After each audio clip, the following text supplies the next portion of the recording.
Sur la question de comment s'est construit le spectacle, en fait, par rapport à cette histoire que je découvre, que j'ai découvert petit à petit, le spectacle s'est construit. Toute la première partie du spectacle se construit sur les découvertes et sur tous les petits événements dans ma vie qui ont fait que j'ai commencé à travailler sur cette histoire plus intensément. Ça s'est fait très très progressivement. Ça a été d'abord la compréhension qu'il s'était passé quelque chose dans ma famille, donc par des bribes de choses que j'entendais en catalan, qui se disaient un petit peu, et puis petit à petit je commençais à comprendre le catalan. Et puis en grandissant, quand j'ai commencé à travailler sur des arrangements, de rentrer plus dans la musique, chaque fois que je travaillais sur des morceaux qu'il fallait que j'arrange ou qu'on me demandait d'arranger, où il s'agissait de textes chantés en espagnol, il m'arrivait de ne pas arriver à faire d'arrangement dessus parce que j'avais une telle émotion que très souvent je partais en sanglots sans comprendre pourquoi. Parfois même je ne comprenais pas le texte. Juste d'entendre la langue espagnole chanter, ça m'a provoqué des émotions. Et ça a été probablement le premier morceau que j'ai écrit, El Viento d'Espagne, qui est le début du spectacle, c'est-à-dire ce vent d'Espagne qui arrive, qui réveille mes racines, c'est le texte que dit Pépé, et ces racines qui commencent à prendre de plus en plus de place et qui cherchent la terre. Ces racines-là, elles comprennent que leur terre n'est pas là, quoi, et qu'elle est ailleurs. Donc elles prennent de plus en plus de place pour les chercher ailleurs, quoi. Et là, le questionnement, est-ce que je suis d'ici? Est-ce que je suis français? Ou est-ce que je suis de là-bas? C'est d'ailleurs toujours une question que je me pose, quoi, même aujourd'hui. Et ce vin d'Espagne qui amène la musique, qui amène les odeurs de riz, de safran, de la paella, toutes ces odeurs qui, d'huile d'olive, de friture, et qui réveillent en moi quelque chose que je ne comprends pas, puisque je suis né là, en France. Donc le spectacle, il a commencé à se construire là-dessus, sur ce questionnement. La deuxième chose qui est apparue, c'est les tourments. C'est-à-dire, comme je ne comprenais pas, ben, j'avais énormément de colère, de rage. Je disais souvent que j'en voulais à la France. Mais je ne savais pas pourquoi. Et donc je me trouvais très souvent en conflit avec l'autorité en France. Et donc c'était des tourments, quoi. C'était cette tempête qu'il y avait à l'intérieur de moi, qui n'avait pas de sens. Et tout le spectacle, la première partie du spectacle se construit sur ça. Après, il y a l'importance des femmes dans mon histoire, toutes ces femmes qui amènent des choses, que ce soit, c'est le troisième morceau, qui s'appelle Historia de Mujeres, histoire de femmes. C'est toutes ces femmes qui amènent des éléments, que ce soit ma mère, que ce soit ma grand-mère, toutes ces femmes qui amènent des petites histoires, elles ne parlent pas beaucoup, mais elles disent des choses comme ça. Et qui finissent, quand je commence à les assembler, à construire jusqu'à ma propre descendance, jusqu'à mes filles, qui, elles, sentent fortement des racines espagnoles. Il y en a une qui vit à la frontière d'Espagne, qui, elle, parle bien espagnol, mieux que moi, et qui ramenait. Et donc, j'étais pris dans un étau de femmes qui amenaient des histoires, des impressions. Et là, ça a commencé à être plus important, et c'est tout dans une continuité dans le spectacle. Et après, je rentre dans le vif du sujet, c'est-à-dire que je questionne. Je finis par questionner, dire maintenant je veux savoir, quoi. Au début, je me trouve devant des refus. J'essaye de construire tant bien que mal l'histoire de ma mère, qui elle, me l'écrit une fois en 3 lignes, Paquita. Et voilà, on en est là dans l'histoire, c'est-à-dire il y a ces femmes, il y a Paquita qui ne veut pas raconter, et moi qui essaye de construire son histoire, quoi. Et puis arrivent les larmes, quoi. Parce que là, quand je commence à rentrer dans l'histoire, et par des moyens détournés à comprendre cette histoire, par d'autres personnes qui me racontent, et pas ma famille, là je suis submergé par les émotions, par dire mais ils ont vécu tout ça et ils ne le racontent pas, quoi. Et moi j'emporte des traces, quoi. Du moins je porte des valises dont je ne connais pas le sens et je commence à comprendre le sens, quoi, de cette histoire. Et petit à petit, là je commence à raconter l'histoire. C'est-à-dire qu'à partir de Lagrima, là, je commence à raconter l'histoire de Abuela, de la grand-mère, qui était dans le sud de la Catalogne, qui était bien, ils étaient contents, ils étaient heureux, ils avaient la mer pas loin, elle avait toujours la Vierge à côté d'elle, le chapelet, elle le priait, et mon grand-père à côté qui était anarchiste, plutôt libertaire, donc quand même des choses assez qu'on retrouve beaucoup en Espagne, ces oppositions qui s'assemblent, et jusqu'à découvrir les brigades internationales et à aller vers la fin de l'histoire. Quand j'ai construit ce spectacle comme ça, c'était la forme première, qui est toujours celle depuis le début. Là, j'ai rencontré Pépé, que j'avais déjà rencontré quelques temps avant, en lui disant j'ai envie de faire quelque chose sur l'Espagne, mais peut-être 3, 4 ans avant, 5 ans peut-être, et je ne savais pas encore quoi. Et là, quand j'ai posé ça, je suis allé rencontrer Pépé, et qui a dit moi ça m'intéresse de travailler là-dessus, quoi. Et on a commencé à développer ça. Et pendant un petit moment, c'est moi qui racontais les intermèdes entre les morceaux. Je disais, voilà, moi j'ai découvert ça comme ça, puis il y a eu ça, puis il y a les brigades internationales, c'est ça. Et après, on faisait la chanson. On a fait ça pendant peut-être un an et demi.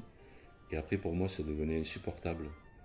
Parce que j'avais ce rôle de témoignant et de musicien. Et j'arrivais à être ni l'un ni l'autre. Et, et là, ça a été hyper douloureux. J'ai passé un été à me dire qui tu es, qui tu es, qui tu es. Et là, le spectacle, qui tu es. Et bon, j'ai dit, bon, mais il faut que je lâche ça, quoi. Il fallait que je lâche mon histoire, quoi. Et que je demande à Pépé s'il était d'accord pour porter mon histoire à un spectacle, quoi. Et à ce moment-là, on a travaillé avec Pépé sur le fond, sur le texte, sur tout le sens, comment on pouvait le dire, comment on pouvait le rendre clair, compréhensible par tous, même ceux qui n'étaient pas hispanophones.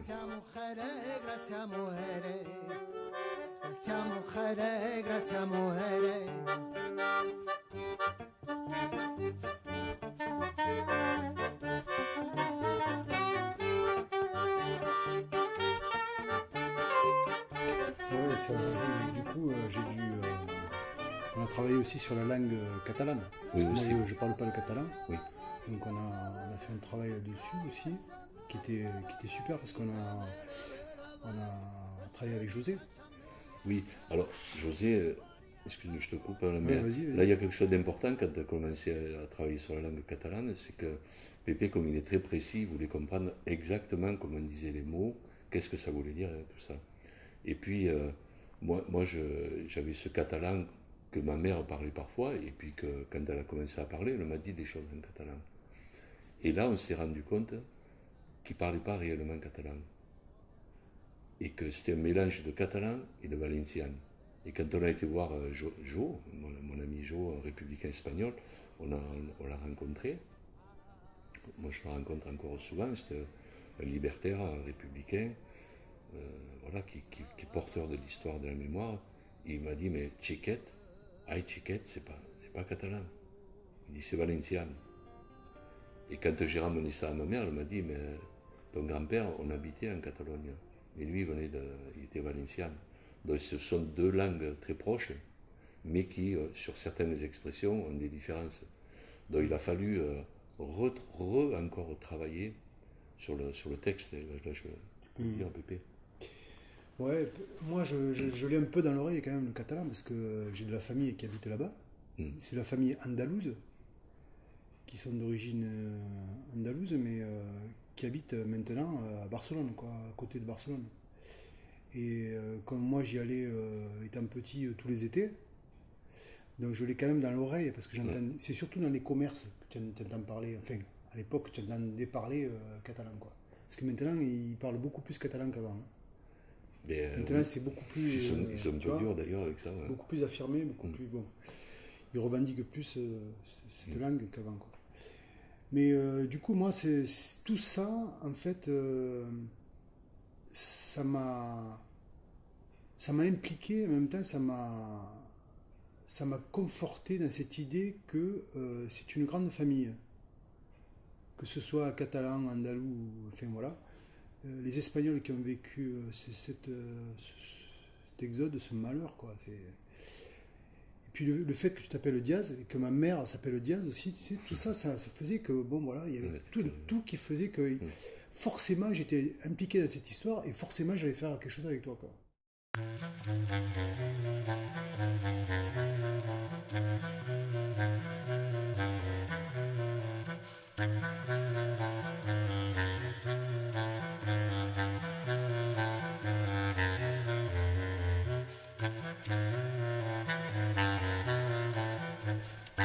Il y a eu ça, et puis bon, après il y a eu l'intérêt pour l'histoire, pour le témoignage de cette histoire, pour la musique et la musicalité, le chant.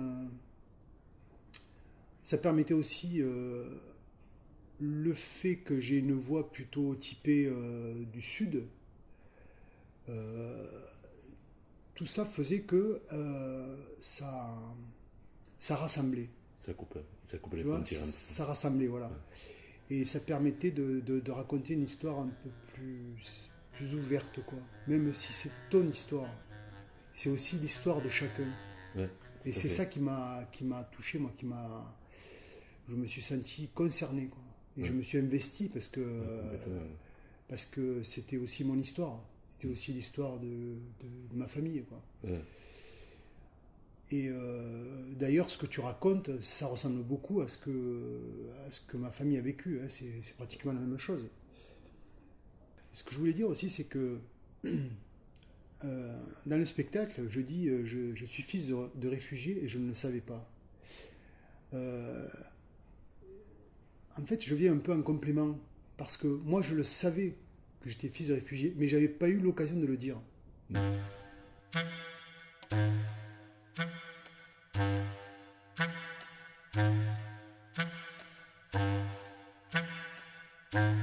Et grâce à ça, je l'ai dit. Oui. Tu vois, donc voilà, pour moi, c'est. Mais c'est aussi la subtilité dans le je ne le savais pas. Mais ça, tu le sais, tu le sens, je sais quand tu interprètes, c'est que tu le sais. Moi, je le savais. Je le savais, puisque je m'appelle Diaz, Ouais. que eux, ils s'appellent, de côté de ma mère, Marco Laure, Sébastien Montfort. Mais ce qu'il y a, c'est que c'est pas une conscience. C'est-à-dire, tu vis dans un pays avec une histoire dont on ne te parle jamais. Ouais. Tu sais à peu près, avec la peau que tu as, le nom que tu as, etc., que ça arrive d'ailleurs. Mais dans le jeu, je ne le savais pas, c'est que c'était pas réellement conscient. C'est arrivé brutalement, moi, cette conscience, de me dire, quand je regarde, parce que je parle, j'ai souvent des rapprochements avec les Arabes, avec les Italiens, avec les Polonais, tout ça, je regarde un peu comment les gens regardent ces gens-là. Et le moment où je me suis dit, mais moi, me regarder comme aujourd'hui, il y a des gens qui regardent les Arabes, ou les Rital, les spaghettis, ou les Polacs, tu vois, comment ils les regardent, parce qu'ils sont comme ça, on les regarde différemment. Donc, je me suis dit, mais me regarder différemment, et peut-être encore aujourd'hui, on me regarde d'une façon différente, tu vois. Et c'est cette conscience-là que j'avais pas. C'est-à-dire que moi, j'étais un petit Français, point, quoi. Tu vois, avec une histoire dont on ne te parle pas, quoi. Donc, dans le je ne savais pas, ça ressemble à toi, sauf que toi, ça communiquait dans la famille. Ouais, c'est vrai que ça racontait plus Et les ouais. choses. Ouais. Entre ma mère et la grand-mère, c'était plus. Oui, plus... J'ai appris des choses, quoi, de ce qu'ils ont vécu. Maintenant, j'en sais un peu plus sur ce qui m'a construit. Sur cette colère, cette rage, cette peur, ces larmes qui étaient en moi et qui n'avaient pas de sens.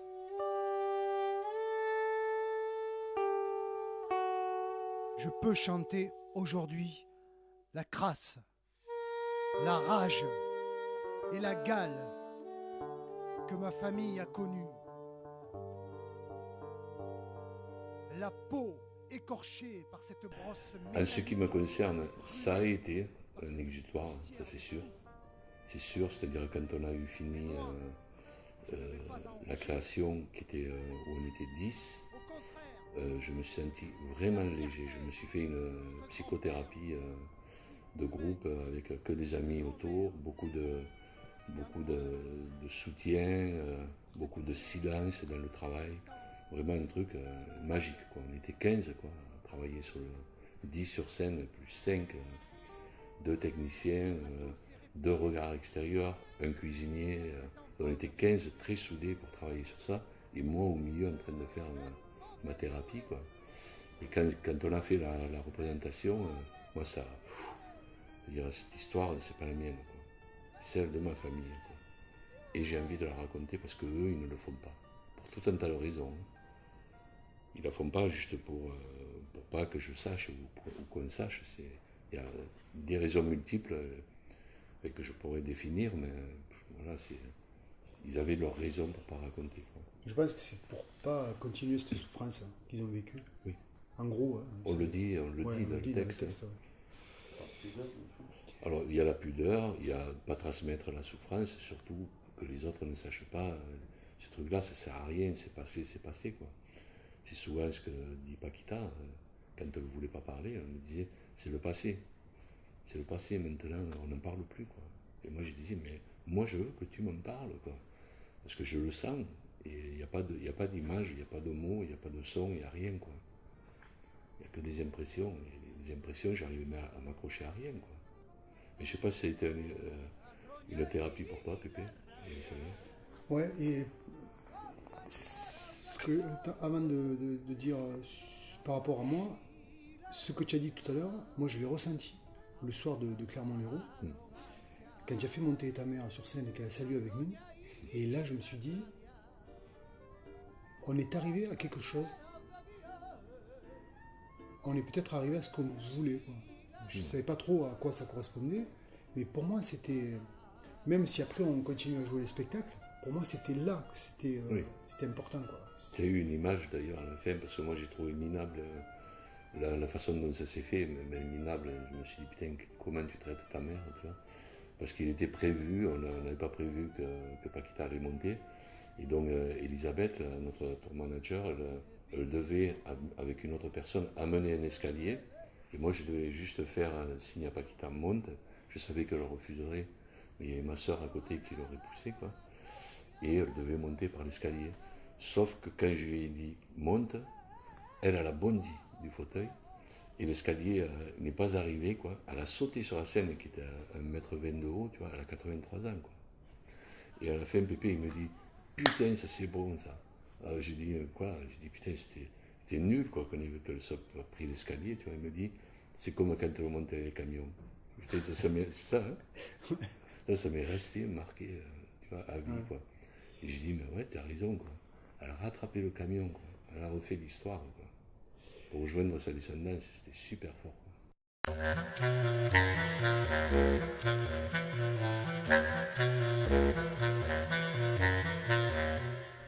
Et là, à ce moment-là, moi, je me suis dit, Pierre, putain, il t'est arrivé à ce qu'il voulait. Il t'est arrivé à ça, quoi. Enfin, à ce qu'il voulait. Peut-être que tu savais pas ce que tu voulais, mais en tout cas, tu es arrivé à ça. Et par le fait que tu sois arrivé à ça, moi, je suis aussi arrivé à quelque chose, quoi. Du même genre, quoi. C'est vrai que c'était pour moi un exutoire, quoi. Une thérapie aussi, peut-être. C'est touchant, quoi. Non, c'est maintenant que c'est intéressant. Parce que tu sais, quand il y a eu des... Bon, à l'époque, quand on a fait la création, il y a eu des événements sur la retirada, et notamment au Prolet, il y avait eu une soirée où j'avais pris la parole, et là, waouh, l'émotion que j'ai eue, c'était... tu vois, je me suis dit, mais attends, t'as ce truc en toi que tu as du mal à maîtriser, quoi, tellement ça te touche, quoi, et t'en parles jamais, quoi. Et pour moi, c'est une façon aussi de pouvoir dire des choses, quoi.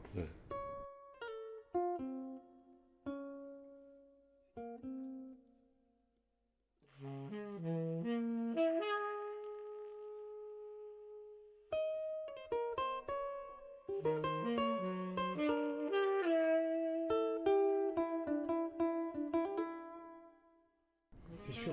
Mais à dire ce qu'ils ne veulent pas dire ou ce qu'ils n'ont pas eu le temps de dire, hein. Moi je trouve que c'est important. En tout cas, de mon côté, ma mère, elle a changé à 10 000%, quoi.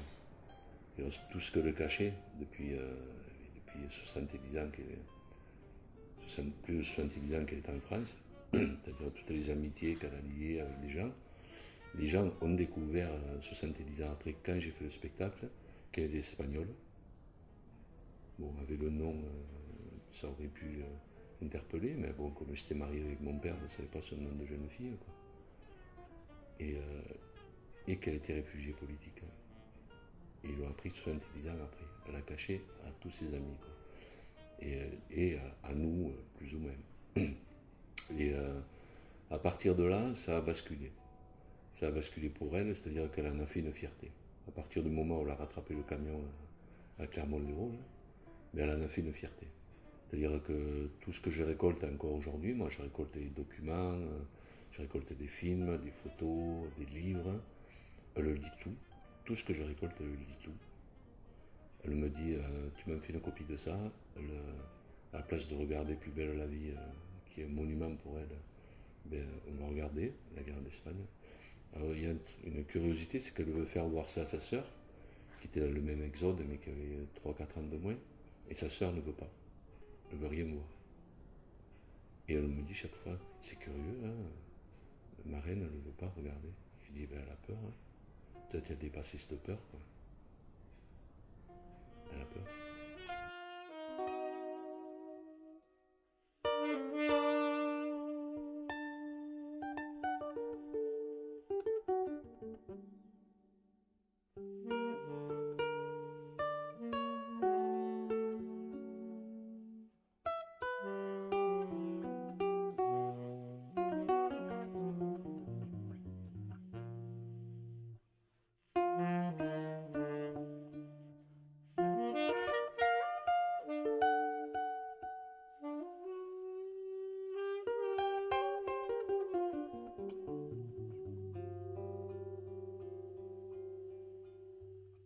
Les brigades internationales. Clermont-Lérault, c'était le spectacle où on était 10 sur scène, c'est-à-dire que la première version, c'était un quintet.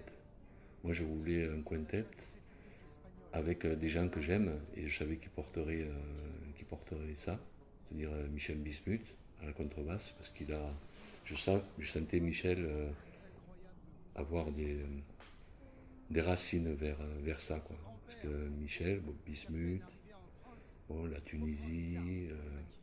Moi, je me sens de plus en plus. Moi, en continuant ce travail, je me suis senti proche des musiques séfarades, par exemple, juives, qui sont des musiques espagnoles, quoi. C'est le côté espagnol des juifs. Et Jean-Marie, qui est un ami de 30 ans, voilà, qui lui s'appelle Jean-Marie Frédéric, donc a priori pas d'attache particulière. Éric Breteau, qui est un titi parisien, mais que j'aime beaucoup, et Pépé. Voilà, Pépé, parce que voilà, je le connaissais de nom, et puis je savais qu'il transportait quelque chose par rapport à ces racines-là, quoi. Donc on est parti de ce quintet-là pour aboutir à un spectacle plus global, où là je voulais qu'il y ait de l'image, qu'il y ait de la voix off. Donc là, enfin, j'avais réussi à faire parler Paquita, et donc on a pris des bouts de toute son histoire qu'elle a fini par raconter avec une retenue bien catalane. Et là, dans le spectacle, il y avait en plus le trio à cordes, une danseuse de flamenco, une comédienne et des projections de diapos.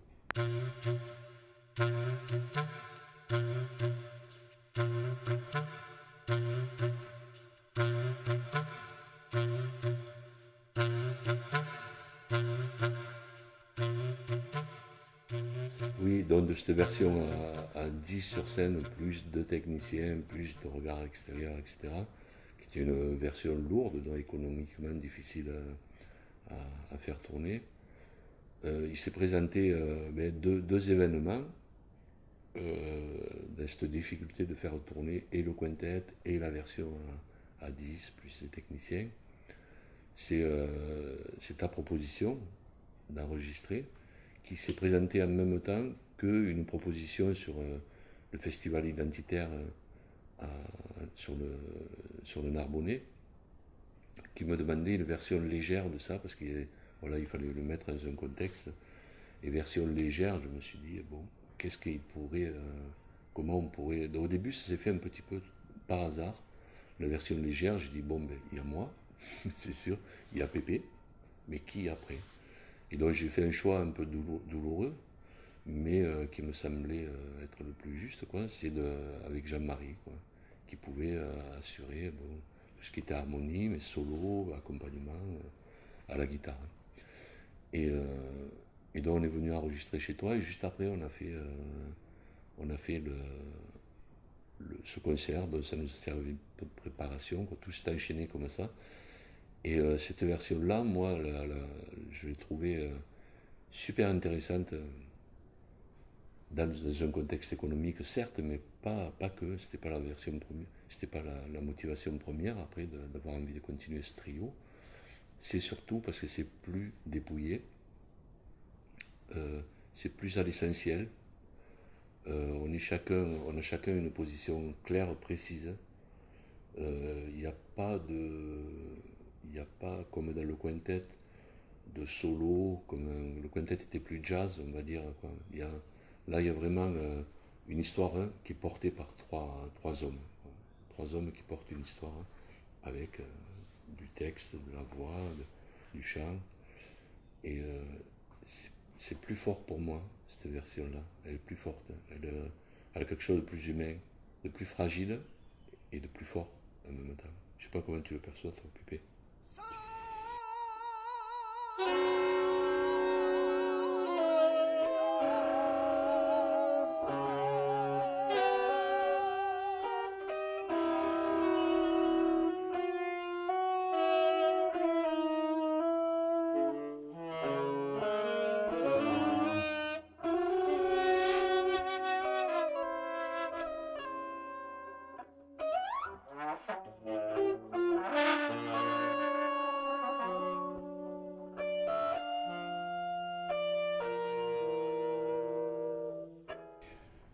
Moi, je le perçois, j'ai l'impression qu'en trio, on est peut-être plus à l'écoute les uns des autres.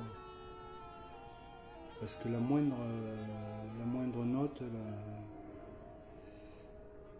la moindre phrase, que ce soit chantée, parlée ou mélodique, elle nous concerne tous les trois. Donc, tu me diras, c'est pareil qu'un quintet.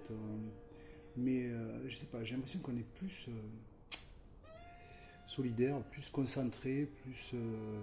Oui. Tu vois. Oui, je pense parce qu'il y a une obligation d'être hyper présent. Quoi. Dans un quintet, déjà, on peut relâcher. On peut relâcher, on peut se reposer sur un tel. Ouais, voilà.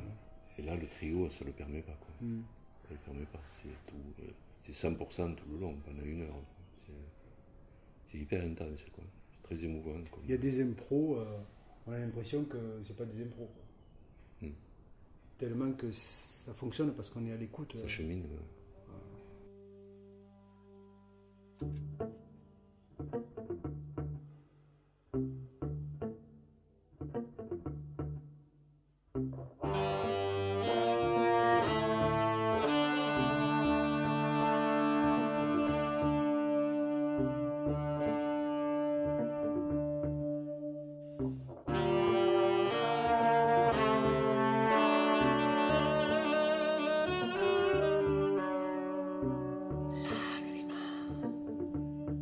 Cette version, elle est intéressante, mais, et les autres formules sont toujours présentes, quoi. Elles existent toujours dans l'idée de développement. Chacune des trois versions, c'est-à-dire le trio, le quintet, le spectacle à 10, chacune des versions a une fonction précise, quoi. Le spectacle à 10, c'est vraiment quelque chose d'assez théâtral, quoi, avec la comédienne qui représente plutôt ma grand-mère, la danseuse qui représente l'Espagne, la femme, la féminité, tout ça. Le trio à cordes qui est là. Donc il y a un équilibre parfait féminin-masculin. C'est aussi qui me manquait aussi, moi, parce qu'on parle beaucoup des femmes dans ce spectacle. Donc on avait 5 femmes et 5 hommes sur scène. Donc c'était un équilibre parfait. La version quintet, pour moi, est très intéressante parce qu'il y a cette dimension plus jazz, on va dire, c'est-à-dire c'est contrebasse, batterie, guitare, sax et un chanteur. Mais toujours, les morceaux sont les mêmes, hein. Le déroulement est le même, mais c'est un traitement particulier. Donc ça a une fonction aussi intéressante, quoi. Et la version trio, c'est celle qu'on vient de définir, quoi. Sachant que dans les trois versions, plus ça va, dans le trio, on ne l'a pas encore vraiment exploité, il y a toujours ce support voix off de Paquita et projection de documents d'époque. Voilà. Il y a toujours cette constante. L'histoire est toujours la même, l'ordre des morceaux est toujours la même. Et on garde ce voix off, image, quoi. Et le traitement est différent, quoi. Il est différent. Avant d'arriver à Port-de-Bon, comme on disait nous en catalan, mon camion est passé. On était 3 camions et sur le bord de la route, j'ai vu le grand cheval, mon père, ma mère, la charrette et tout le monde. Ils étaient assis par terre et ils mangeaient. Mais eux, ils ne m'ont pas vu. C'était un camion bâché. Peut-être la suite idéologique. Tu parlais de message tout à l'heure. Est-ce qu'il y a un message? Est-ce qu'il n'y en a pas? En tout cas, en ce qui me concerne, non. Pas de message. Si ce n'est voilà, d'essayer de se cultiver un petit peu et de connaître l'histoire. On dit souvent pour pas qu'elle se répète, mais souvent on ne sait pas pourquoi, on ne sait pas qu'est-ce qu'on veut, on ne veut pas qu'il se répète, quoi. On ne sait pas vraiment, puisqu'on ne connaît pas l'histoire, quoi. Si on connaissait l'histoire aujourd'hui, on n'aurait pas ce problème voilà, de montée extrême. Ça n'existerait pas, mais c'est cyclique, hein. En travaillant sur l'histoire, moi, depuis longtemps, c'est cyclique. Dès qu'il y a un problème économique en France, les extrêmes montent. Et voilà, c'est comme ça. Mais je pense que c'est dû déjà à une méconnaissance de l'histoire, hein, de chacun. Parce qu'il y a aussi des émigrés qui deviennent extrêmes. Et ça, c'est un peu désolant, quoi. En tout cas, c'est pas un message, c'est juste rappelez-vous, informez-vous. Voilà. Même quand on intervient dans le milieu scolaire, c'est voilà, ça c'est une histoire, mais c'est une histoire parmi tant d'autres. C'est l'histoire d'un pays, d'un moment dans ce pays, mais tu retrouves ça en Bosnie, tu retrouves ça au Vietnam, tu retrouves ça partout. C'est universel, c'est ce que tu disais tout à l'heure. Il y a quelque chose d'universel dans cette histoire. C'est presque pas important l'histoire. L'important c'est cultivez-vous, informez-vous et réfléchissez par vous-même. En tout cas, si je tiens des propos qui peuvent paraître des messages quand j'interviens dans les milieux scolaires, c'est les seuls mots que je dis. Et c'est pas important, c'est passé. Mais si vous voulez construire autre chose aujourd'hui, voilà, informez-vous et réfléchissez par vous-même. C'est tout, quoi. Voilà. Maintenant, j'en sais un peu plus sur ce qui m'a construit. Sur cette colère, cette rage, cette peur, ces larmes qui étaient en moi et qui n'avaient pas de sens.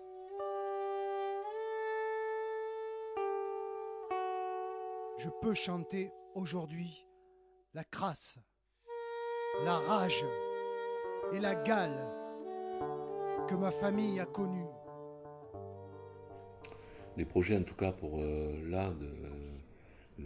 l'année, les années qui suivent, c'est vraiment développer, pousser vraiment cette forme trio qui me semble être au début de quelque chose.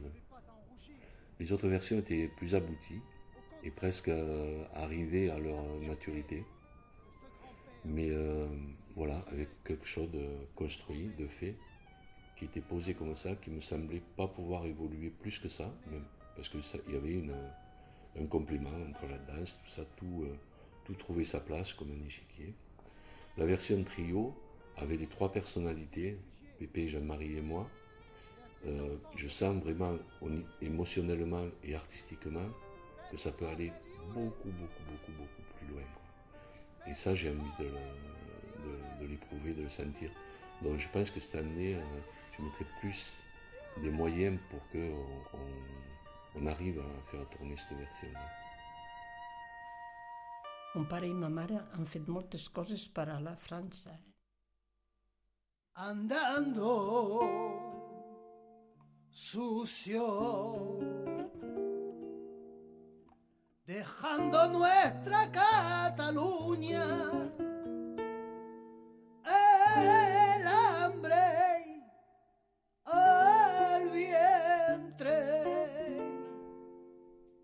orgulloso ser republicano.